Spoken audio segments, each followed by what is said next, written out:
අද මේ ආරම්භ කරපු 49 වන ජාතික මහා ක්‍රීඩා උළෙලේ පළවෙනි තරඟයේ සමාරම්භක අවස්ථාවට අපි සම්බන්ධ වුණේ. විශේෂයෙන්ම අපේ රටේ මේ ක්‍රීඩාව සම්බන්ධයෙන් වගකීම අපි අරන් තියෙන අලුත් අජය විදියට අපි බලාපොරොත්තු වෙනවා අපේ රටේ හැම ඉසව්වකම හැම තරඟ ඉසව්වකම හොඳම ක්‍රීඩක ක්‍රීඩිකාවන් අපේ රටේ බිහි කරලා ජාත්‍යන්තරයට අරගෙන යන්න.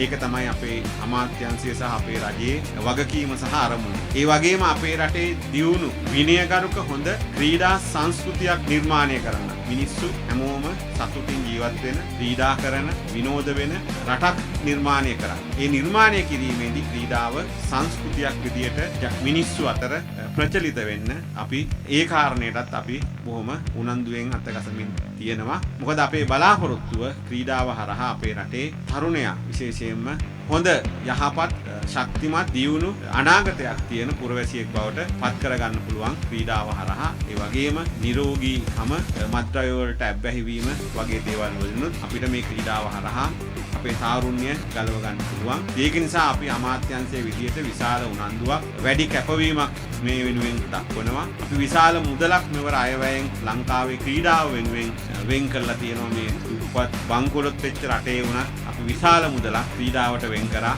මොකද ඒක අපේ රටේ අත්‍යවශ්‍ය කාරණයක් නිසා. ඒක නිසා අද මේ තරඟාවලියට සහභාගී වෙච්ච සියලුම තරඟකරුවන්ට මම සුබ පතනවා. ජයග්‍රහණය පරාජය කෙසේ වෙතත් සහභාගී වීම අතිශය වැදගත්. විශේෂයෙන්ම උතුරු පළාතෙන් නැගෙනහිර පළාතෙන් ලංකාවේ සියලුම පළාත් වලින් මේ තරඟාවලියට සහභාගී වුණා. සියලුම ක්‍රීඩකයන් බොහොම ධෛර්ය සම්පන්නව මේ තරඟාවලියට මුහුණ දුන්නා. කාන්තා ඉසව්වේ අපි දැක්කා දක්ෂ ක්‍රීඩිකාවක්, තරුසි වගේ දුවන ක්‍රීඩිකාවක් හිටියා. එයාගේ හැඩරුව තියෙන. ඉතින් ඒ අය දැක්කහම අපිට හිතෙනවා මේ අපේ අනාගතයේ ක්‍රීඩාවේ ගොඩක් ඉහළට ගෙනියන්න පුළුවන් කියලා. ඉතින් අපි ඒ අය ගැන විශේෂ අවධානය උනන්දුව යොදනවා. ඒ වගේම අනිත් අය ගැන ඒ අයව කොහොමද ක්‍රීඩාවේ ඉහළට ගේන්නේ කියන එකට අපි සියලු වගකීම සහ ඒ සඳහා අවශ්‍ය සැලසුම් පිළියෙල කරමින් තියෙනවා. ඒක නිසා අපි බලාපොරොත්තු වෙනවා ලංකාවේ ක්‍රීඩාව මේ තියෙන තැනට වඩා ඉතා ඉහළට අරගෙන ගිහිල්ලා ජයග්‍රාහී රටක් බවට අපේ රට පත් කරන්න. අපිට ඉදිරි කාලවල